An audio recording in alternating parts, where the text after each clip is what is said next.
Today we discuss a particular result and its converse as well. That result is called the triangle proportionality theorem. This will be a consequence of work that we've done in previous sections. That is the basic machinery of similarity which we found for triangles, really is captured by the three similarity shortcuts: angle, angle similarity, side similarity, and side similarity. So we will prove this new theorem, the triangle proportionality theorem. We will prove its converse as well. And then we will return to some results that we've encountered before, one of them more than once, and we will show how we can simplify the proofs, which shows us really the power of these triangle similarity shortcuts that we have proven. All right, so first of all, a little bit of logical language. This is language that's often used by mathematicians. We've seen one of these before, that is the word corollary. We know that a corollary is a quick consequence of a theorem of significance. So for instance, the third angle theorem, we called it a corollary of the triangle angle sum theorem. The third angle theorem says that when two angles of one triangle equal two angles of a second triangle, their third angles are equal as well. And this is an immediate, easy consequence of the triangle angle sum theorem, so we call it a corollary. So a corollary is really just a theorem, but when we call it a corollary, we say something about its position within the structure of our theorems. Now, lemma works in somewhat the same way. A lemma is ultimately just a theorem, and we could call the lemmas theorems if we like. But to call it a lemma, again, indicates that it has a certain position in the structure of our theorems. Now, what is that position? Well, lemmas are used in the proof of later theorems, typically important theorems, theorems of significance. So a corollary comes after some theorem, a lemma comes before. And why would we want to prove a lemma? Why would we want to prove a theorem just so we can use it in the proof of a later theorem? Well, it simplifies the proof of that later theorem, and it lets that later theorem really capture what's most important in the proof. So we have a couple of lemmas, and they're really ultimately algebraic, and they're extremely useful to us. I will have you prove these in the problem set with a little help from me, but let me state them now. I call them lemma A and lemma B. Lemma A says this: if A over B is equal to C over D, then A over A plus B is equal to C over C plus D. And notice what's happened here. Okay, we started with a proportion. A over B is equal to C over D. And then what happened is this: we transformed that proportion. Each of the denominators became the sum of the original numerator and denominator. So the denominator B became the sum of numerator and denominator A plus B, and the denominator D became, let me go back, the sum of numerator and denominator C plus D. Okay, so this is something that can always be done. Lemma B says this: if A over B is equal to C over D, then A over B minus A is equal to C over D minus C. So once again, we've transformed the denominator in each case. And what we did now is this, is that B became denominator minus numerator, B minus A, and D became, once again, denominator minus numerator, D minus C. And you, like I said, you will prove these on the worksheet. The proofs are not particularly difficult, just a little bit of algebra, really. All right, so here we are now with the triangle proportionality theorem. And it says this: if a line through the interior of a triangle cuts a pair of sides proportionally, then it's parallel to that third side. Well, what does that mean? Well, let's look at this particular example. Think of this as first triangle ABC with the segment DE added in, and DE goes from a point on one side to a point on the second side. And let us say, this is the given, that DE was added in such a way that BD over DA is equal to BE over EC. We say that if we have cut proportionally in this way, then it follows that this added segment DE is parallel to the third side, that is, DE is parallel to AC. Now, as for how we will actually prove this, well, this is where we make use of lemma A. So we wish to start with that given proportion, that is BD over DA is equal to BE over EC, and let us transform it in accordance with lemma A. Okay, I will go through this quickly. You'll write this out in more detail on the worksheet. So we will make a lemma A type transformation. So what does that mean? Numerator stays the same, but denominator becomes numerator plus denominator, which is BD plus DA. And then on the right-hand side, we perform the same operation. The denominator becomes numerator BE plus denominator EC. And then think about, and I'm not going to write the rules out for this, you can do that on the worksheet. Think about BD plus DA. What does that equal? Well, those are the two parts of BA. So this becomes BD over BA. And then on the right-hand side, we have BE plus EC. Those are the two parts of BC. So this becomes BE over BC. Okay, and now think about what's been said. We've now been told that the ratio of BD to BA is equal to the ratio BE to BC. That means that we will be able to apply SAS similarity to the triangles BDE and BAC. The left-hand sides of the two are proportional. The right-hand sides are also proportional. Their included angles are equal because really it's the same included angle twice over. So it follows by SAS similarity that triangle BDE is similar to triangle BAC. And then it follows by the definition of similarity that angle 1 is equal to angle 2. And actually, I should go ahead and skip ahead. So angle 1, as I said, is equal to angle 2.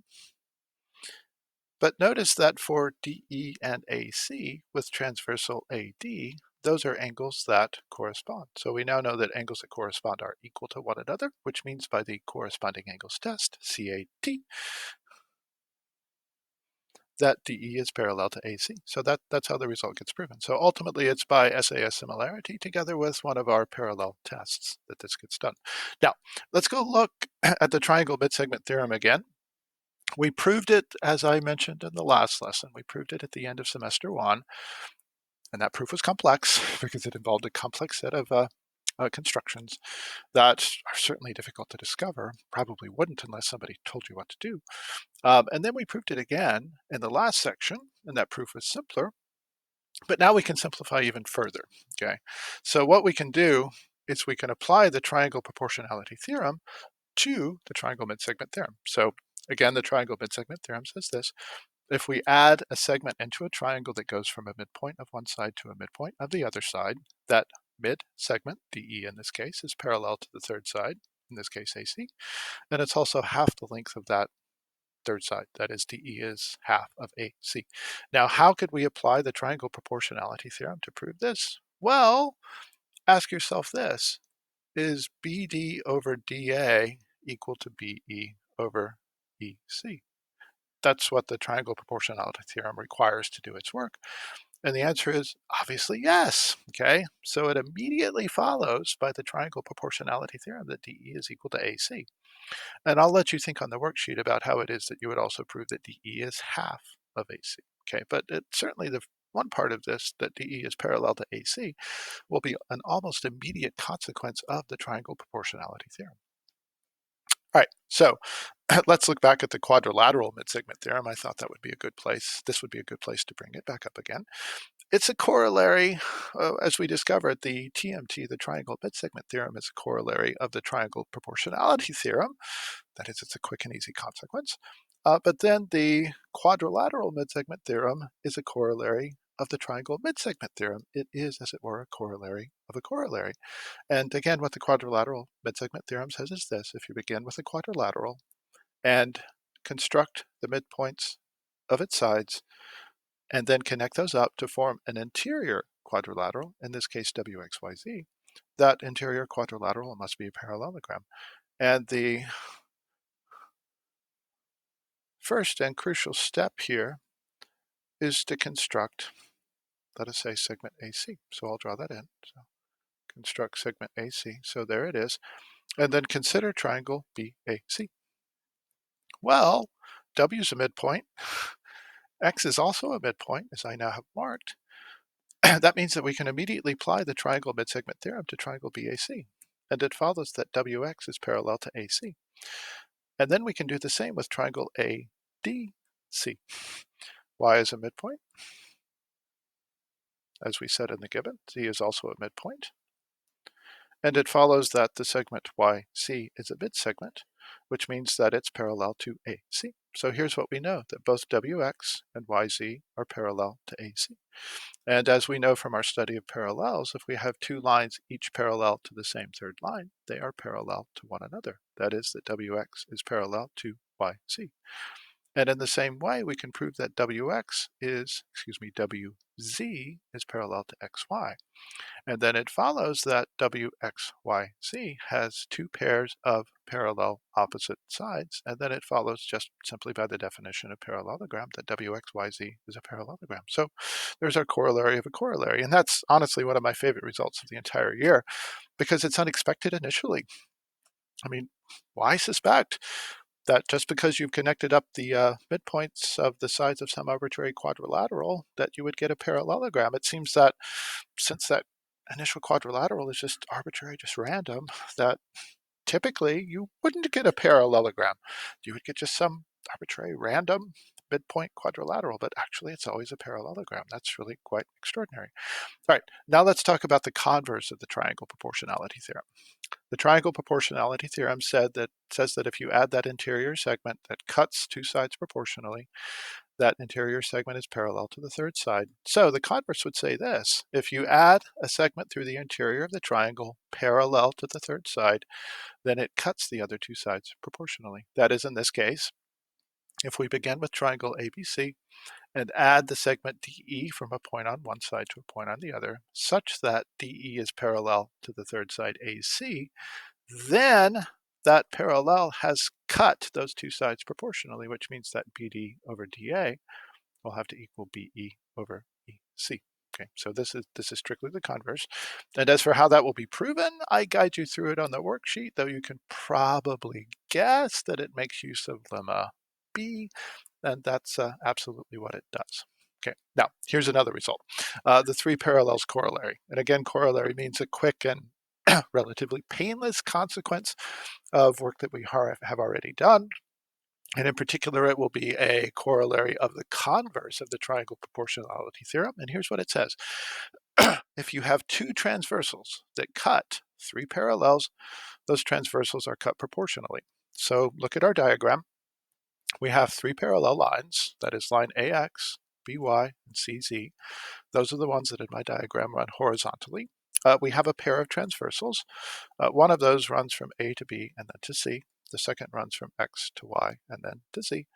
And what we wish to prove is that those transversals are cut by the parallels proportionally. That is, in particular in this case, that AB over BC is equal to XY over YZ. Now, how will this be done? Well, here is a quite remarkable construction with which to begin this proof. And I should give credit here to a past student. I regret to say I do not know who that was, recall who that was. This was in a previous year. But the really clever way to do this is construct through a line parallel, not parallel, parallel, let me erase that, parallel, sorry for that little pop-up box there. Apparently I have to charge my pen. Parallel to the line through X, Y, and C. Okay, so I will do that. I will construct that parallel. Okay, so that parallel that I've constructed is parallel to the line through X and Y and Z. And let me mark points of intersection. You see them here. They are called M and N. And then think about what you've got. Okay, I'll talk about this quickly, and then you'll prove it on the worksheet. Consider the figure AXYM. That's a parallelogram. Consider the figure MYCN. That too is a parallelogram. Okay, just by definition, because top and bottom is parallel, left and right is parallel in both. And here's a theorem that we proved about parallelograms. Okay, they have equal opposite sides. So it will follow that AM is equal to XY, and it will also follow that MN is parallel to YC. Now look at the figure CAN, that triangle. okay? It has a line through its interior, that is the line BM, that's parallel to the third side CN. Okay, and that's exactly what we need for the converse of the triangle proportionality theorem. We have a line through the interior of triangle CAN that is parallel to the third side. And that means that it cuts the sides proportionally. That is AB over BC. Okay, I'll just write this down. So by the converse, this is just a piece of the proof, you'll do the whole proof. By the converse of the triangle proportionality theorem, AB over BC is equal to AM over MN. But think about what we know. AM is equal to XY. MN is equal to YZ. So it follows then by substitution that AB over XY is equal to BC over YZ. And that's a really quite beautiful result. So if you got three parallels and a pair of transversals, those transversals will be cut proportionally. And this is a really important connection to note. This is something that we will carry forward into later chapters. There's a close connection between having parallels and cutting proportionally. Okay, we saw it in the case of triangles. If you add a line through the interior of the triangle parallel to a side, it cuts the sides that it intersects proportionally. And now we've seen it in an extended case where you have three parallels and two transversals. Since they are parallel, they will cut those transversals proportionally. So there is a close association in geometry between parallels and proportional cuts.